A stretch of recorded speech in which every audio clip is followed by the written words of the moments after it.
Now, to further discuss President Moon's new Southern policy vision, we have with us Yang Jun-sok, Professor of Economics at the Catholic University of Korea. Professor Yang, welcome to the show. Happy to be here. Now, during President Moon's visit to India and Singapore, he talked extensively about the new Southern policy. Can you explain to our viewers what he's talking about? Okay, well, the idea behind the new Southern policy is closer economic and political cooperation between the what he's calling the New South area, which is the ASEAN group of 10 countries plus India and other core economies, core countries which concerns the region, such as Korea, Japan, China, United States, and the mid-Asian countries such as Mongolia. So it's a very regional type of plan. It encompasses not only economics but politics, but I'm just going to stick to the economics here. The ASEAN group of 10 countries is a very interesting group of countries because it includes not only advanced countries like Singapore and up-and-coming countries like Thailand, Indonesia, Malaysia, Philippines, but also low-income countries which have vast potential: Vietnam, Laos, Cambodia, and Myanmar. And if you take the ASEAN region as a whole, as a bloc, then they're right now the 7th largest economy in the world and 3rd largest population in the world. And then India is the 2nd largest country in the world in terms of population. It's 6th largest country in the world in terms of GDP. And it has, since 2014, it has growth rates higher than 7%.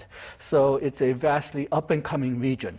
Now, one of the goals of this new Southern policy in terms of economics is increasing the trade in that area. So he wants to bring up the trade with the new Southern countries up to the level of China, which is about $200 billion. Korea, right now, the trade between the Korea and those regions are about $170 billion, so it's well within reach. And especially with Vietnam, they have come up, they have emerged as one of the Korea's largest trading partners. Last year, it was Korea's 4th largest trading partner and 3rd largest export destination. What's the difference with previous such policies in the region? Is it the fact that they've grouped it together to say this is the whole new Southern area?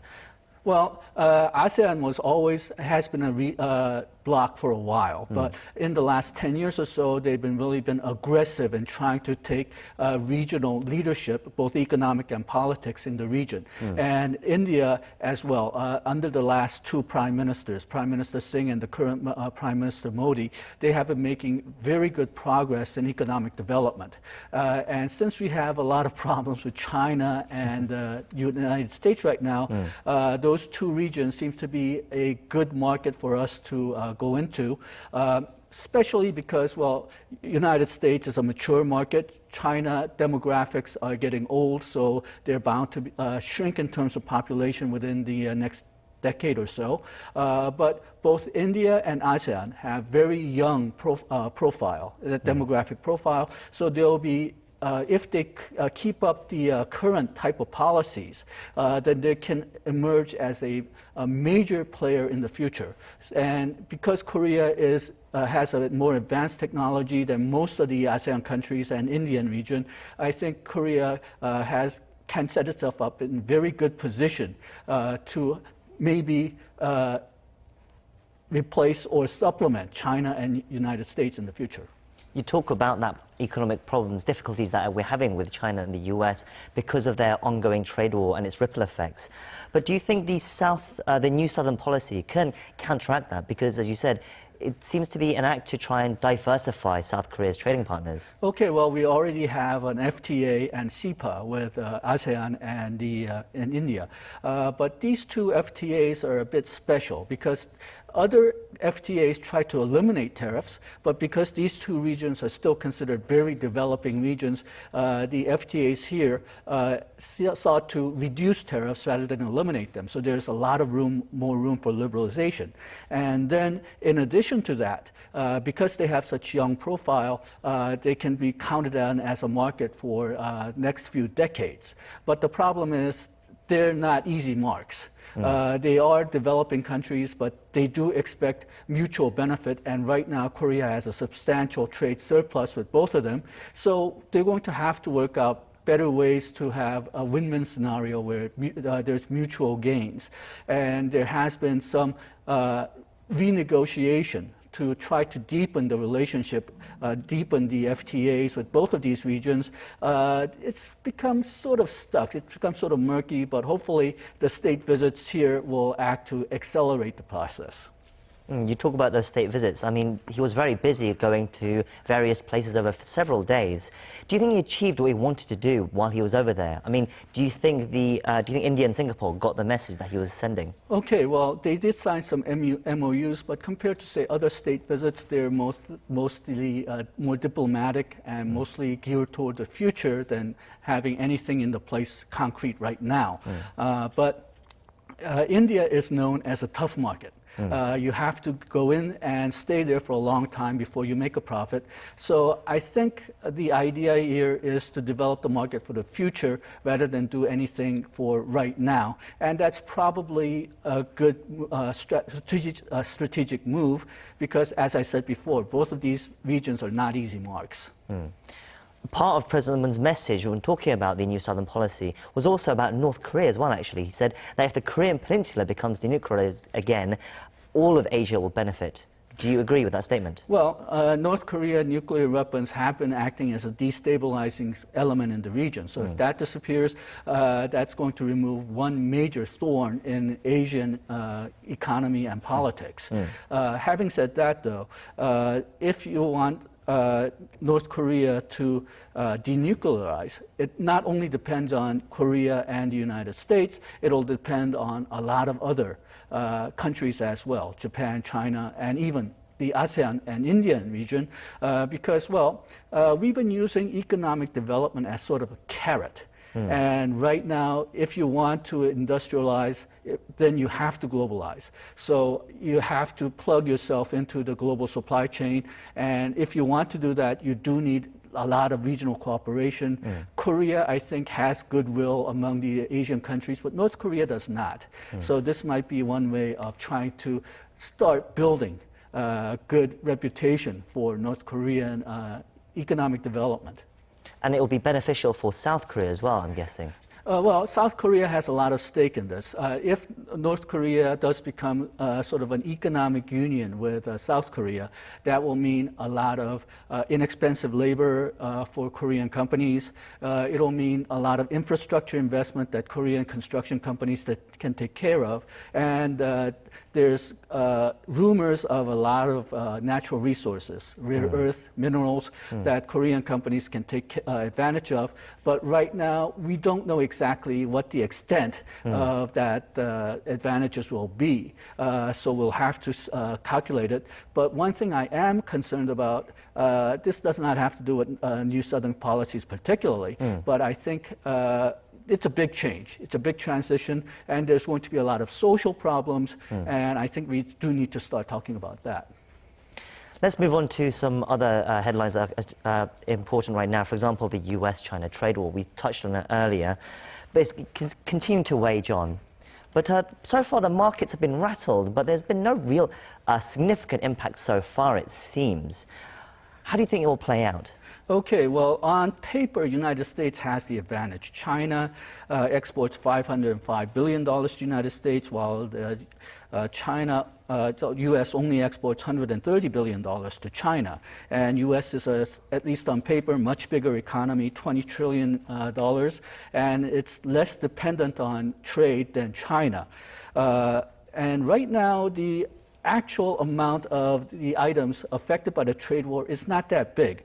I just mentioned that $505 billion Chinese exports to the United States, only about $37 billion of that is affected so far, though another $16 billion is going to go online, and President Trump has threatened $200 billion more to go online. But right now, the amount is not that large. And I think there's also, while on paper United States does have the advantage, in reality, China has some potent weapons as well. They have, United States is right now going against not only China, but Mexico and EU and Canada. China has lower value added for their products. A lot of their exports are actually re-exports of parts from other countries, including the United States. And those are often made to order for American companies like Apple. And then China has maybe not in goods, but in services where they're importing a lot of American services, they can make life more difficult. They can make life more difficult for American companies coming into China, and China is a big market. It's going to get even bigger. In terms of purchasing power, not on paper, but on purchasing power, they're right now as big as the United States. So a lot of American companies want to go into China, but if China makes the life difficult, then they're not going to be at a disadvantage to European and Asian countries, which are more freer to get in. There are concerns that the trade war will have negative effects on South Korea as well, seeing as China and the US are South Korea's biggest trade partners. But there are some reports that are saying that perhaps it's a bit overblown and that South Korea will be fine anyway. But what is your view on this? Okay, well, I think it's going to be on the lower side. The Korea International Trade Association did an estimate in April using the $50 billion figure, $50 billion trade war figure, and Korean exports only fell by about 0.3%. Ministry of Commerce, again, they did the figures based on $50 billion, and the amount of trade that was affected didn't even add up to $1 billion. So as long as the trade war does not expand, I think the effect will be small. And you also have to realize that while China does export an incredible amount of goods to the United States, it's only about 20% of their total exports. So I think a lot of the concerns are going to be somewhat overblown, but that does not mean that there won't be any harm at all. So there will be some negative effects. It will have effects on some particular industries, and for particular industries, it may even be devastating. But overall, I think perhaps we're getting too scared about the negative effects.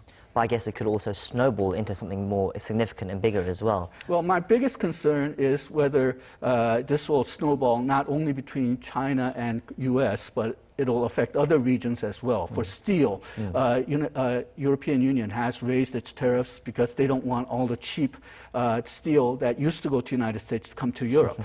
And then the biggest concern I have is whether Trump will weaken the WTO system, which will be devastating not only for current economy, but economy in the future, not only for US, China, but for all countries. Now, briefly, before we go, there's one more topic I wanted to ask your expertise on. Amidst all these concerns, figures have been released that saying the global debt now is at $247 trillion, according to numbers released by the Institute of International Finance. That's quite a worrying figure. I mean, it's being described as a global debt bomb. What do you make of this? Okay, well, the thing about a bomb is you need a trigger. And as long as you don't have a trigger, it might not go off. So I think we don't want to be over-concerned about this, but we do need to watch out because there are some potential triggers. For example, we have problems in finance, international finance in Venezuela and Turkey, which may blow up into a financial crisis. I think even if it does blow up to be a financial crisis in these regions, it'll be limited to the region because Venezuela and Turkey are not that big a country. But still, it's a potential trigger. And then another potential trigger is the United States, not only because of the trade war, but this trade war is bound to raise American consumer prices. And if the Fed reacts to that and raises the interest rate faster, then that may act as a trigger. And then China, because of the trade war, they reduced the reserve requirement for their banks, subject to the condition that they lend more to small and medium-sized companies, which are weak. And this may make Chinese finance market even weaker than it is. That could serve as a trigger. But the thing about the trigger is that it may not be pulled. So we need to watch for it, but we perhaps don't need to be overly concerned about it. So a bomb which is there, but we just need to keep an eye on and something. Make sure that no one pulls that trigger. Okay, fair enough. Thank you for coming in today, and thank you for your time and your insights. Thank you.